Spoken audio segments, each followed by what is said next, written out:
आनंद आनंद परमानंद सतगुरु मगनानंद जी साहेब सत्संग आश्रम डेरा सतगुरु प्रीतानंद जी साहेब धाम निगाना जिला भिवानी हरियाणा के सौजन्य से अभ्यास में विघन और उनके दूर करने का जतन। कई लोग भजन में रस न मिलने की शिकायत करते हैं या ये कि अंतर में उनको कुछ नहीं खुला। इसका मतलब ये है कि या तो उनका मन वक्त अभ्यास के संसारी चाहों या कामों की गुनावन या ख्याल में लगा रहता है, या संसारी काम या उनकी गुनावन करके अभ्यास में बैठते हैं, या उनको जो कुछ अंतर में सुनाई या दिखाई देता है उसकी उनको पहचान और कदर नहीं है। जाहिर है कि जब कोई अभ्यास के वक्त दुनिया के कामों का ख्याल या तरंग उठावेगा, उस वक्त उसके मन और सूरत की धार उसकी इंद्रियों की तरफ जारी होगी, जो कि मन से एक वक्त में एक ही काम हो सकता है और रस ऊपर यानी ऊंचे की धार में है। तो भजन का रस मन जब तक कि उसकी धार ऊपर के चैतन्य से चढ़कर न मिले क्यों कर आ सकता है। जो कोई संसारी काम या उसका ख्याल करके अभ्यास में बैठता है तो मन और सूरत उसके कामना की धार से भीगे हुए हैं और उस वक्त उनका झुकाव और ख्याल नीचे की तरफ हो रहा है। तो जब तक गहरा शोक और प्रेम अंग लेकर भजन में मुत्तज्ज न होगा, तब तक सूरत और मन निर्मल होकर न लगेंगे और रस नहीं आएगा। इस सूरत में मुनासिब है कि कोई चेतावनी या विरह या प्रेम के शब्द की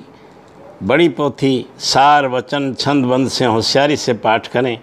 और अपने ख्याल को बदलें तो अलबत्ता कुछ रस या आनंद अभ्यास में मिल सकता है। कई लोगों का ये हाल है कि जैसा कि उनको भेद स्थानों का मिला है, जब अभ्यास में बैठते हैं तो चाहते हैं कि पहला मुकाम तो फ़ौरन खुल जाए और जो कुछ उसकी झलक दिखावी दे तो चाहते हैं कि बराबर उनके सामने खड़ी या कायम रहे, और जो आवाज़ उनको पहले मुकाम की सुनाई देती है तो उसकी जैसी कि चाहिए कदर नहीं करते। इस सबब से अभ्यास रूखा और फीका मालूम होता है। तीसरे तिल या सहस्दल कमल का नज़र आना और उसका ठहरना आसान बात नहीं है, क्योंकि यह मुकाम बैराट स्वरूप और ब्रह्म के हैं। ऐसी जल्दी इन मुकामों को देखना और ठहरना मुश्किल है, लेकिन कभी कभी उनके स्वरूप या झलक का दिखाई देना और आवाज़ घंटे की सुनाई देना, यह भी बड़ा भाग्य है। आहिस्ता आहिस्ता आवाज़ भी साफ और नज़दीक मालूम होती जाएगी और कभी स्थान का स्वरूप भी दिखाई देगा। प्रेम और प्रतीत के साथ अभ्यास करते रहना मुनासिब है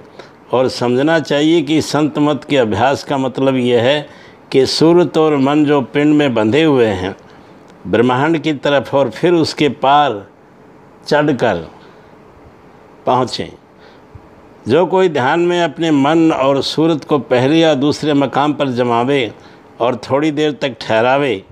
तो चाहे उसे कुछ नज़र आवे या नहीं, सिमटाव और चढ़ाई का रस तो उसे ज़रूर ही मिलेगा।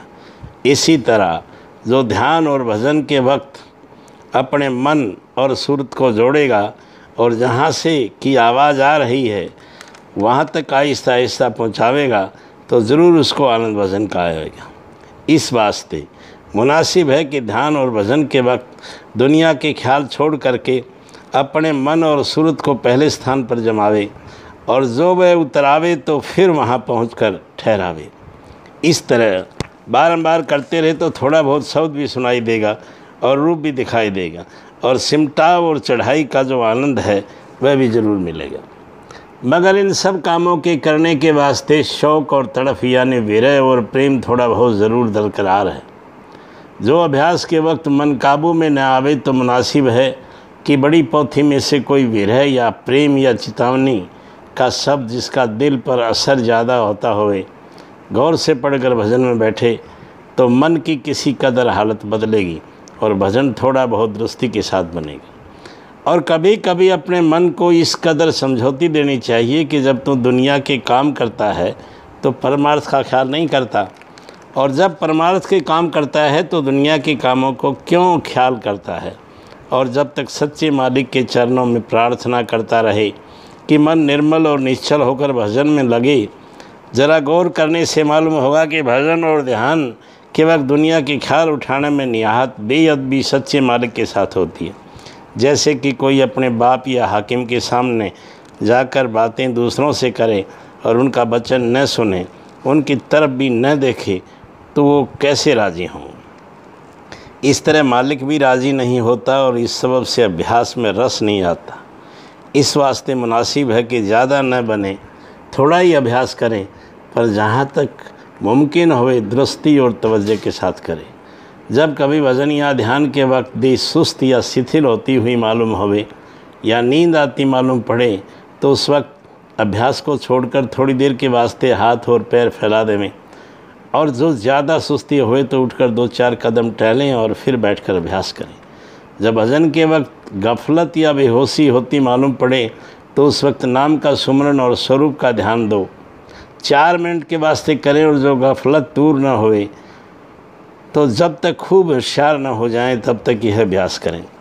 जब कोई ख़राब तरंगें या दुनिया के ख्याल उठें तो नाम का सुमरन और स्वरूप का ध्यान करके उनको हटाना चाहिए, और जो ऐसे ख्याल दूर न होवें तो भजन को मुतलवी करके थोड़ी देर के वास्ते सुमरन और ध्यान का अभ्यास करें, और जब ये ख्याल दूर हो जावें तब फिर भजन में बैठ जावें। लेकिन जब मन ज़्यादा जोर करे, सुमरन और ध्यान में ही न लगने देवे, तो उस वक्त भजन और ध्यान छोड़ देवें और 2-1 शब्द का पाठ समझ समझ कर करें, यानी एक एक कड़ी को 5-5, 4-4 दफ़े पढ़ें, उनका मतलब समझकर अपने ऊपर घटावें और फिर अभ्यास में लगें। और जो फिर मन रजू न होवे और बेफ़ायदा तरंगें उठावें, तो उठ खड़ा हुए और फिर दूसरे वक्त पर अभ्यास करें। मालूम है कि जिस रोज़ खाने पीने में कुछ ज़्यादती या बेतरबी हो जाएगी तो भी भजन का रस नहीं आएगा, और जो कोई बुरा काम किसी से बन पड़ेगा जिससे किसी के काम में नुकसान पहुंचता हो या पहुंचने वाला हो, तो इस सबब से भी भजन में रस नहीं आएगा। ज़्यादा खाने से भजन के वक्त तहार ऊँची नहीं चढ़ती और पाप काम करने में सूरत और मन का झुकाव नीचे की तरफ रहता है। इन दोनों बातों का अभ्यासी सत्संगी को ख्याल रखकर अपनी संभाल जैसे मुनासिब हुए करते रहना चाहिए। जिस किसी का मन दुनिया के ख़ास कामों में या किसी ख़ास शख्स के साथ ज़्यादा बंधा हुआ है या किसी के साथ उसका सख्त दुश्मनी या ईर्ष्या है, तो भी मालिक के चरणों का प्रेम उसके मन में बहुत हल्का रहेगा, और इस सबब से अभ्यास में कम लगेगा और रस कम आएगा। खुलासा यह है कि सच्चे सत्संगी को चाहिए कि जिस कदर बने हर रोज़ दुनिया की प्रीत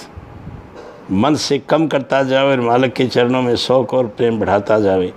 तो जिस कदर मन दुनिया की मोहब्बत से खाली हो जाएगा, उसी कदर मालिक के चरणों में प्रीत बढ़ती जाएगी, और उसी कदर भजन और ध्यान का रस बढ़ता जाएगा और दया अंतर में ज़्यादा मालूम होती जाएगी। आनंद आनंद।